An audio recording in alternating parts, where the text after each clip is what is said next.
What's up, y'all? Chris Ritchie live. Hey, last night Lauren made this viral recipe called Mississippi pot roast. It was phenomenal.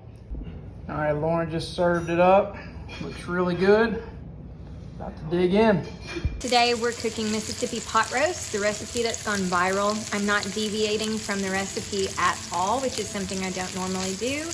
But we're going to compare this Mississippi pot roast, which is super easy, with the pot roast I normally do next week. So I have seasoned this liberally with salt, pepper, garlic powder on both sides. It's in a hot skillet, and we are going to sear both sides before we put it in the crock pot.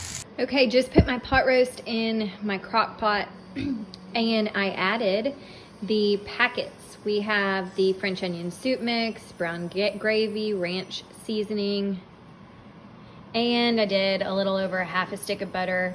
I got sliced pepperoncinis, not whole. It calls for 5, so I just guessed. And about a half a cup of its juice. I'm gonna put it on high because I started too late, so I need this done in about 6 hours. Hopefully it turns out okay. Gravy.